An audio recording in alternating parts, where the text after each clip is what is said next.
27 घंटे का भारत दौरा उन्होंने पूरा किया, 2 दिन के लिए आए थे, एक रात रुके और चले गए। इसमें किसी भी तरह की कोई फाइनेंशियल डील नहीं हुई। एग्रीमेंट्स काफी सारे हुए।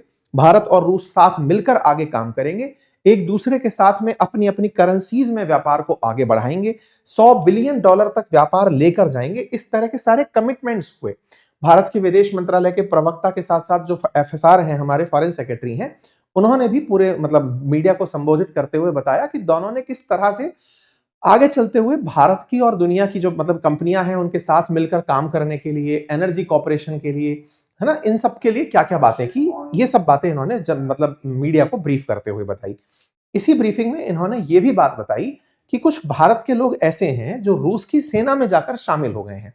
जैसे भारत और रूस के बीच में जिस तरह के मतलब कनेक्टिविटी है, लोग जिस तरह से एक दूसरे का सम्मान करते हैं, उसी तरह से भारत के लोग निकल करके यूक्रेन से लड़ने के लिए रूसी सेना में शामिल हो गए। यहां से गए थे लेबर वीजा पे और वहां जाकर के सेना में शामिल हो गए, और जब सेना में शामिल हो गए तो वहां से वीडियो बना के भेजते हैं कि साहब हमें जबरदस्ती इन्होंने सेना में डाल दिया। अब जबरदस्ती डाल दिया कि ये इसके लिए उपलब्ध हुए, ये तो खैर विचार विमर्श का विषय है।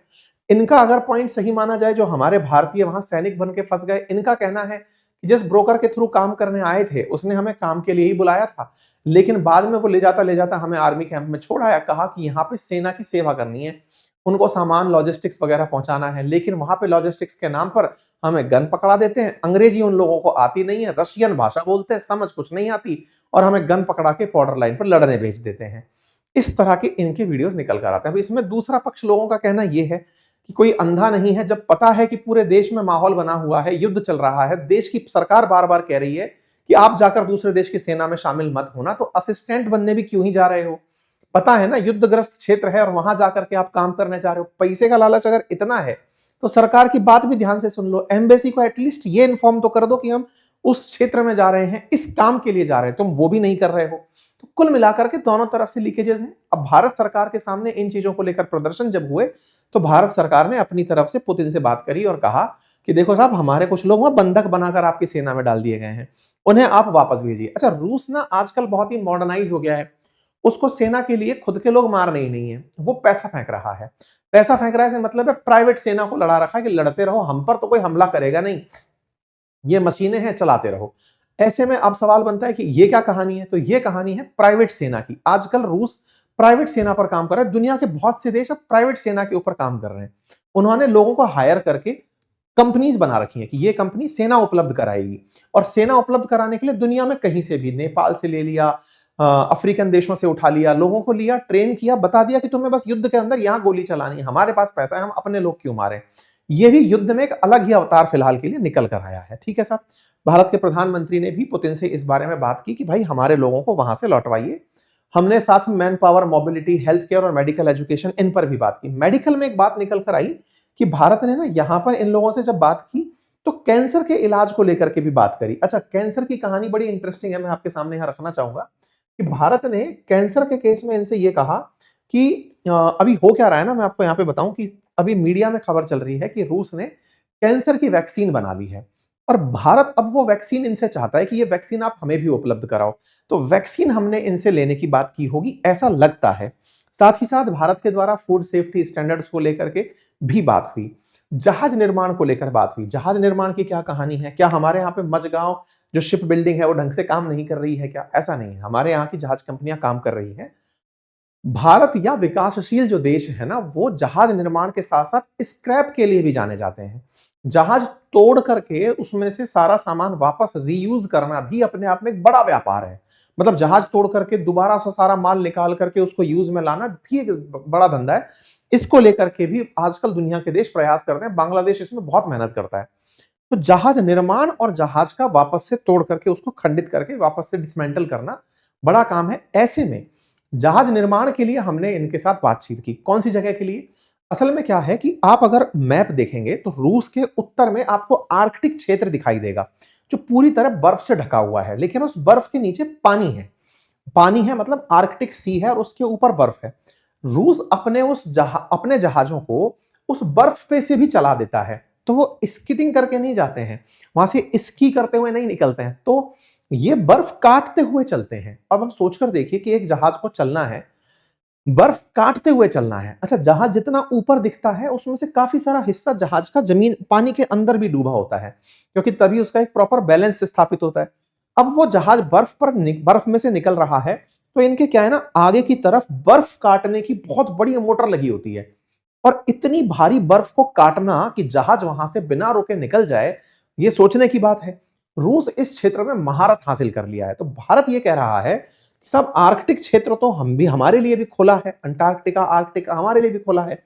ऐसे में हमें भी आप सिखाइए कि जहाज निर्माण कैसे होता है, और हम मिलकर के आपके साथ जहाज बनाएंगे, पोर्ट पर हम काम करेंगे, जहाज निर्माण में हम काम करेंगे। इस बार जब रूस वाले आए थे ना, तो वो ये चाहते हुए आए थे कि भारत की कंपनियां भी रूस में काम करने आए। ऐसा क्यों?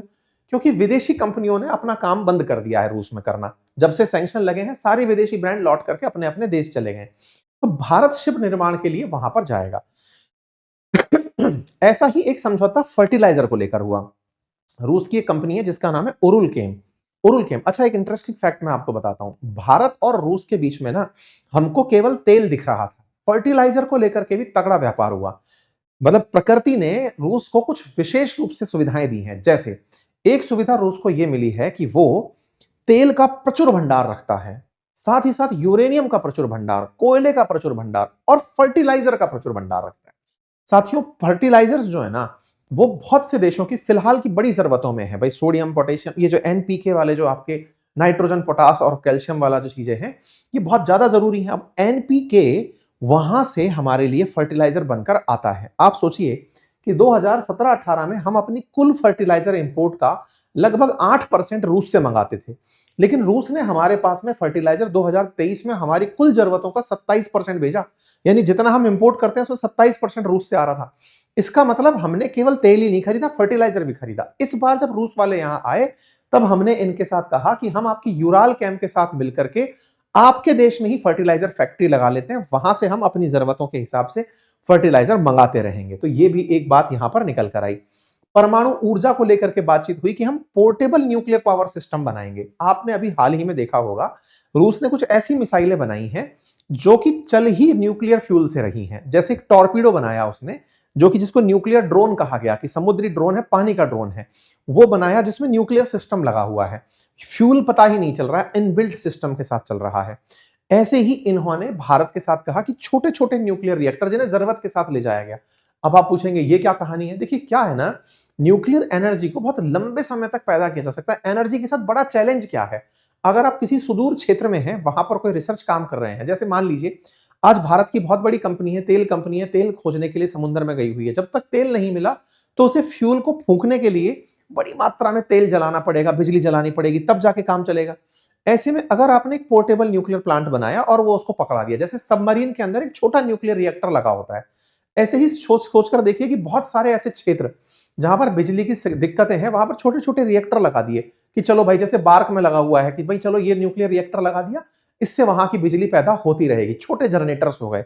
इसको लेकर के बात हुई। साथ ही साथ दुनिया, मतलब एशिया का सबसे बड़ा जो न्यूक्लियर पावर प्लांट कुडानकुलम में बन रहा है, उसको लेकर भी इनके बीच में बात हुई। अब सवाल आता है कि साहब, ये तो बहुत अच्छी बातें हो गई, इन बातों के बाद में क्या और ऐसी चीज निकल कर आई जिसको कि दुनिया ने देखा? तो साहब, इस कार्यक्रम के बाद हुई चर्चाओं में वेस्ट ने, यानी कि पश्चिमी देशों ने, इसे बैलेंसिंग एक्ट की तरह से लिया कि भारत ने अमेरिका और रूस को बैलेंस करने में कामयाबी ले ली। अर्थात भारत ना तो रूस का बुरा बना इस यात्रा से, और ना ही अमेरिका का।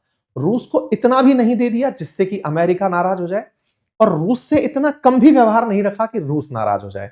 भारत दोनों को मनाए चलने में कामयाब हुआ। और यह बात हमारे विदेश मंत्रालय की तरफ से भी कही गई कि हम लोग प्रॉपर तरीके से काम कर रहे हैं। हालांकि इस बात को अमेरिका के कुछ लोगों ने अमेरिका के खिलाफ ही माना, ट्रंप के फेलियर के रूप में, कि सोचो, जो ट्रंप कह रहे थे कि मैं आइसोलेट कर दूंगा पुतिन को, वो भारत में शान के साथ आए हैं, रेड कारपेट वेलकम लिया है। इस तरह के वीडियोस भी बाहर निकल कर आए वैश्विक मीडिया में। जैसे एक वीडियो काफी वायरल रहा फ्रांस 24 का, जिसमें वो इस बात को कह रहे हैं कि भारत जैसी बड़ी अर्थव्यवस्था जो इतनी तेजी से आगे बढ़ती हुई आ रही है, पुतिन वहां पर इतना सम्मान पाते हैं। तो वैश्विक रूप से अगर आइसोलेट कोई हुआ है, तो लग रहा है कि यूरोप आइसोलेट हो गया है। पुतिन तो पूरी दुनिया में चल ही रहे हैं, जहां मन में आता है वहां पहुंच जाते हैं। कुल मिलाकर के ये पूरी दुनिया को एक मैसेज के रूप में देखा गया कि पुतिन ने भारत आकर के विश्व को मैसेज दे दिया कि मैं आइसोलेट नहीं हूं। अगर आप ये सोचते हैं कि मैं आपके डर से कुछ कर नहीं पा रहा हूं, तो ऐसा नहीं है। ये यात्रा पर अब सवाल आता है, चाइना वालों ने क्या कहा।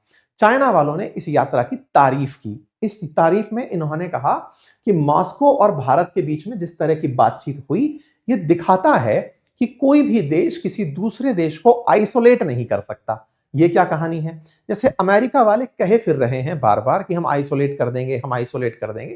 बोले कोई किसी को आइसोलेट नहीं कर सकता, ये साफ बात पता चलती है। किसी को अकेला नहीं छोड़ सकते, सबको मिलके चलना होगा। इसी के बीच में रशियन टाइम्स का यहां पर भारत में ऑफिस ओपन होता है, जिसकी न्यूज निकल कर आती है। बकायदा पुतिन इसको इनॉग्रेट करते हैं, बोलते हैं कि चलिए स्वागत है।